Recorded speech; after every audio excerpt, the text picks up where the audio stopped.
महाराज जी, जो वाराणसी का ज्ञानवापी विवाद है, कैसे सुलझ सकता है? कैसे इसका हल क्या हो सकता है?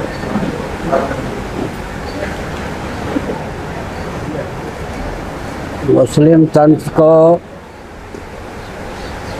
और हिंदुओं को सत्य सहिष्णु होना चाहिए। सिद्धांत यह कहता है कि कोई भी देश कितने ही वर्षों तक परतंत्र क्यों न रहा हो, उसे स्वतंत्रता का अधिकार प्राप्त रहता ही। ऐसे ही किसी के प्रशस्त मान बिंदुओं को विकृत या विध्वस्त क्यों न किया गया हो, मानवाधिकार की सीमा में उसे अपने मान बिंदु को यथारूप देने का अधिकार प्राप्त रहता ही है।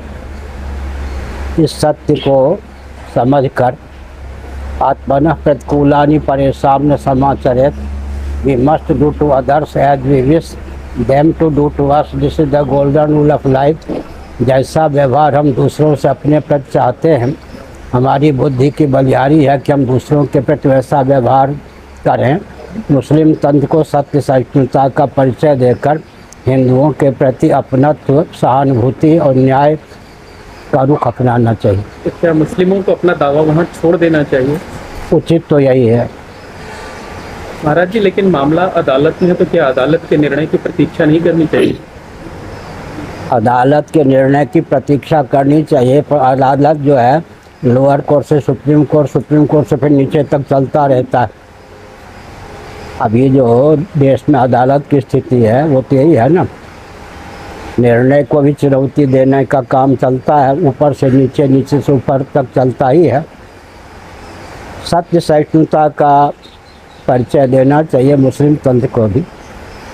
अगर किसी के पूर्वज ने बर्बरता का परिचय दिया हो, मानवाधिकार की सीमा का अतिक्रमण किया हो, नई पीढ़ी को सत्य का पक्षधर होकर प्रहलाद के मार्ग पर चलना चाहिए। मानवाधिकार की सीमा में तो यही तथ्य सिद्ध है, लेकिन मैं किसी भी प्रकार के उन्माद का पक्षधर नहीं। सद्भावपूर्वक संवाद के माध्यम से यह कार्य होना चाहिए। और अंत में हिंदुओं को अन्याय सहिष्णु भी नहीं होना चाहिए और बर्बरता का परिचय भी नहीं देना चाहिए। महाराज जी, आपके करोड़ों अनुयायी हैं, हर धर्म के लोग आपका बहुत सम्मान करते हैं, आपकी हर एक बात का आदर करते हैं। क्या आपकी तरफ से या दूसरे धर्मगुरु उनकी तरफ से कोई ऐसी पहल की जाएगी कि दोनों पक्षों को आपस में बिठा करके आउट ऑफ कोर्ट कोई सेटलमेंट हो जाए? ऐसा है ना कि दोनों पक्ष के व्यक्ति मेरे पास आवे, मना तो मैंने नहीं किया है, और मैं उचित यही समझता हूँ कि दोनों पक्षों को अपने पास बुलाऊँ, हमारा दायित्व तो नहीं। दूसरी बात यह है कि मुस्लिम तंत्र जो है उनके भी कोई मजहब के गुरु या कुछ होंगे, वो उनको क्या प्रेरित करते हैं मुझे नहीं मालूम, लेकिन मैं एक संकेत करना चाहता हूँ और 30 वर्षों से मैं कह रहा हूँ, पूरे मुस्लिम तंत्र को यह विचार करना चाहिए कि उनके पास कौन ऐसा धर्मगुरु है, नेता है, जो उनको टकराने की शिक्षा न देकर उनके हित में, उनके उत्कर्ष में उनको परामर्श देता हो। मुस्लिम तंत्र को अपने अस्तित्व की रक्षा के लिए मानवोचित का परिचय देना ही चाहिए, उदारता का परिचय देना चाहिए, और हिंदुओं को बर्बरता का परिचय न देकर अन्याय सहिष्णुता का परिचय भी नहीं देना चाहिए। लेकिन महाराज जी, जो मुस्लिम पक्ष है उसका ये कहना है कि पहले अयोध्या था, फिर काशी हुआ, फिर मथुरा का मामला आया, फिर हर जगह विवाद खड़ा किया जाएगा। संघ प्रमुख मोहन भागवत जी भी ने कहा है कि हर मस्जिद के नीचे शिवलिंग ढूंढा जाना कतई उचित नहीं है। मोहन भागवत जी के शरीर में हिंदुत्व का चिन्ह ढूंढने की आवश्यकता नहीं है। मोहन भागवत जी के शरीर में हिंदुत्व के चिन्ह ढूंढने की क्या आवश्यकता, वहाँ भी तो शिवलिंग बैठे। तो आप भागवत जी के बयान से भागवत जी मेरे लाडले प्यारे हैं, बाल गोपाल की तरह मेरे पास बैठते हैं, लेकिन मैं पूछता हूँ, बुरा नहीं मानेंगे वो, मैं बहुत लाड प्यार से कहता हूँ कि शास्त्र का बल तो आरएसएस के पास कुछ है नहीं। आरएसएस बतावे कि उसके पास शास्त्र का बल क्या है, और शास्त्र का बल क्यों नहीं है मालूम है? नागपुर में इनका केंद्रीय कार्यालय है। एक बार आतंकवादियों ने हमला बोल दिया, मारा किसी को नहीं। उसके बाद इनका गुप्त समझौता हो गया अशोक सिंघल जी के जीवन काल में, तुमसे हमको खतरा नहीं, हमसे तुमको खतरा नहीं। अगर अब खतरा है किसी को तो हमसे हिंदुओं को ही खतरा है। वर्णम व्यवस्था इत्यादि जो इनकी प्राचीन परंपरा है, इन्हीं पर रोटी बेटी एक करो, इन्हीं पर प्रहार करता रहूँगा। तुम हमसे अभय प्राप्त करो और हम तुमसे अभय प्राप्त करें, ये समझौता अंदर का है। उस समझौते को क्रियान्वित करने पर आरएसएस का स्वरूप क्या बचता है, हम मैं पूछना चाहता हूँ मोहन भागवत जी से। मेरे पास आते हैं, बैठते हैं। आगे बहुत गंभीर आरोप आप लगा रहे हैं भागवत जी के ऊपर। मैं आरोप किसी पे नहीं लगाता, न प्रत्यारोप का पात्र बनता हूँ। महाराज जी तो क्या उनके आतंकवादियों से समझौते हैं जो ये जी, नहीं, जी, जो आतंक फैलाने वाले। दब्बूपन का परिचय देना भी अन्याय सचमुचा है या नहीं? डट के कहना चाहिए कि हमसे सबको अभय प्राप्त हो। हम बर्बरता का परिचय नहीं देते हैं, लेकिन मानवाधिकार की सीमा में हमको न्याय मिलना चाहिए। शांति के नाम पर हम अन्याय सहिष्णु नहीं हो सकते, और न्याय सहिष्णुता के नाम पर हम बर्बर भी नहीं हो सकते। हमारी सुधारता का कोई दुरुपयोग न करे। साथ ही साथ गीता का तात्पर्य क्या है? व्यावहारिक धरातल पर कर्तव्य का निर्णय एकांगी नहीं होता। एक दार्शनिक पक्ष है गीता का, एक है व्यावहारिक पक्ष। अर्जुन को भगवान श्री कृष्ण ने जो उपदेश दिया है गीता में, उसका तात्पर्य यही है कि कर्तव्य का निर्णय एकांगी नहीं होता। अर्जुन, जिस कगार पर दुर्योधन ने तुझको खड़ा कर दिया है, उस परिस्थिति में शांति के समझौते के सारे मार्ग अवरुद्ध हो गए। मैं स्वयं शांति दूत होके गया।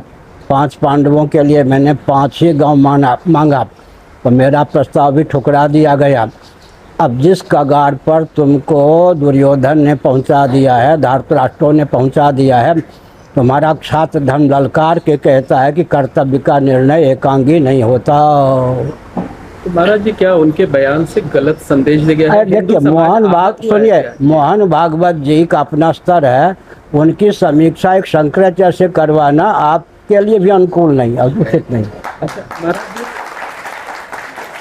ये सुनिए, राजनेता अपनी बात बदलते रहते हैं। मोहन भागवत जी जो हैं अपनी बात दूसरे ढंग से कह सकते हैं, मेरा तात्पर्य ये नहीं था, वो नहीं था। मैं बात बोल के मुकर नहीं सकता। मुझसे मोहन भागवत जी की समीक्षा करवाना उचित नहीं। हमने मान्य गुरुओं से संपूर्ण वैदिक वाङ्मय का अध्ययन किया है। साम, दान, दंड, भेद, उपेक्षा, इंद्रजाल, माया, ये 7 प्रकार की नीतियाँ होती हैं। अग्नि पुराण, मत्स्य पुराण के अनुसार भगवान की कृपा से 7 प्रकार की नीतियों में मेरी अबाध गति है। इसलिए मैं एक संकेत करना चाहता हूँ कि साम नीति का मैं ऐसा उपयोग करता हूँ कि आवश्यकता अनुसार पात्र भेद से वह दान, दंड, भेद, इंद्रजाल, उपेक्षा, माया का भी रूप धारण कर लेता है। पहले तो मैंने मोहन भागवत जी से बड़े लाड प्यार से कहा था, गोष्ठी में 1 घंटा मेरे पास बैठे थे, फिर एकांत में 1 घंटा बैठे। मैंने कहा कि स्वाध्याय का बल आरएसएस को होना चाहिए। कोई ग्रंथ आर्ष परंपरा से आरएसएस के पास नहीं है। अभी भी मैंने कहा, उनको कहा, कल भी मैंने कहा, कम से कम दास बोध और शुक्र नीति का अध्ययन होना चाहिए। हिंदुओं की संस्था है, लेकिन उसके पास स्वाध्याय के लिए अब तक कोई ग्रंथ ही नहीं है। कम से कम कोई कुरान शरीफ को मानते हैं, कोई बाइबल को मानते हैं, कोई गुरु ग्रंथ साहब को मानते हैं। एक तो परंपरा प्राप्त कोई ऐसा ग्रंथ हो जिसका अध्ययन आरएसएस वाले करें। अगर उनको शास्त्र का विज्ञान ही नहीं है तो हिंदुत्व की रक्षा क्या करेंगे? भव्य भारत की संरचना किस प्रकार करेंगे? सृष्टि की रचना का ही ज्ञान नहीं है, सृष्टि के संचालन का विज्ञान कैसे होगा? महाराज जी जो पूरी दुनिया में इस्लामिक कंट्री हैं, उन लोगों ने इन दिनों जो है भारत के खिलाफ मोर्चा खोल रखा है। भारतीय जनता पार्टी की महिला प्रवक्ता थी नूपुर शर्मा, उन्होंने एक पैगंबर साहब के बारे में एक बयान दिया था। पूरी दुनिया में हालांकि भारतीय जनता पार्टी ने कार्रवाई कर दी है, उन्होंने भी माफ़ी मांग ली है, लेकिन जिस तरीके से भारत की घेरेबंदी की जा रही, क्या ये उचित है? ऐसा है कि भाजपा ने भी तो अपने दल के व्यक्तियों का घेरेबंदी प्रारंभ किया है, वो क्या उचित है? मोदी जी आवे हैं या उनके जो भाजपा के अध्यक्ष आवे हैं, तो मैं एकांत में बैठ के बताऊंगा इस समय करना क्या चाहिए। या गृह मंत्री आवे, रक्षा मंत्री आवे, कोई आवे। और सच्ची बात यह है, मोदी जी हों कोई भी हों, सबके अंदर एक भूल है, बहुत भयंकर भूल है। कहीं भारत में व्यासपीठ शासन तंत्र से ऊपर ना आ जाए, कोई धर्माचार्य शासन तंत्र से ऊपर ना आ जाए, प्रधानमंत्री और मुख्यमंत्री के हाथ में ही धार्मिक आध्यात्मिक नेतृत्व ही बना रहे, मठ मंदिर का संचालन भी हम ही करते रहें। यद्यपि राम जी साक्षात भगवान के अवतार थे, लेकिन उनको वशिष्ठ जी की आवश्यकता थी, धर्मराज युधिष्ठिर जी को धौम्य जी की आवश्यकता थी, या क्या वेद व्यास जी की आवश्यकता थी, सुधन्वा जी को शंकराचार्य की आवश्यकता थी, चंद्रगुप्त को चाणक्य की आवश्यकता थी। इसी प्रकार से शिवाजी को इनकी रामदास की आवश्यकता थी। आजकल के प्रधानमंत्री जो लाडले प्यारे हमारे हैं, उनको शंकराचार्य की आवश्यकता नहीं, धर्माचार्य की आवश्यकता नहीं। नेहरू जी ने एक मार्ग प्रशस्त किया, माने परंपरा प्राप्त मार्ग को अवरुद्ध किया कि उन्होंने भारत साव समाज की स्थापना करा दी। और अशोक सिंघल जी ने धर्म संसद बना दी है, विश्व हिंदू परिषद की स्थापना की, ताकि परंपरा प्राप्त जो व्यास गद्दी है विलुप्त हो जाए। समझ गए? पार्टी के प्रचारक संत गिने जाएं, धर्माचार्य गिने जाएं। महाराज जी, जो नुपुर शर्मा के खिलाफ भाजपा ने कार्रवाई की है वो ठीक है या नहीं ठीक है? अब वो जब वो क्षमा मांगते हैं तो उनका वकील मैं क्यों बनूं? कोई व्यक्ति पार्टी से निष्कासित हो और वो घुटना टेक दे तो उसका वकील बनने पर मेरा क्या, मैं उचित नहीं है ना। ठीक, आप बन सकते हैं वकील। महाराज जी, एक अंतिम प्रश्न ये है कि आप कहते हैं कि हिंदू राष्ट्र बनना चाहिए और जल्द ही बनने वाला है, कब तक संभावना है कि बन जाए? मैंने कहा था 3.5 वर्ष 6 महीने बीत गए हैं, कुछ अधिक ही बीत गए। और मैं एक संकेत करता हूँ, लाठी गोली बम बारूद के बल पर नहीं, इस तथ्य के बल पर कि सबके पूर्वज का नाम सनातनी वैदिक आर्य हिंदू। मोहम्मद साहब स्वयं मुसलमान थे क्या? उनके पूर्वज कौन थे? ईसा मसीह स्वयं क्रिश्चियन थे क्या? उनके पूर्वज कौन थे? सबके पूर्वज सनातनी वैदिक आर्य हिंदू। सबके मूल में बृहदारण्यक उपनिषद के अनुसार मैं बोल रहा हूँ, सबके मूल में मनुष्यरूपा, मनुष्यरूपा के मूल में ब्रह्मा जी के मूल में श्रीमन नारायण के नाभि कमल से ब्रह्मा जी का प्रादुर्भाव हुआ। ब्रह्मा जी ने योग बल से मनु शत्रुपा के रूप में स्वयं को व्यक्त किया।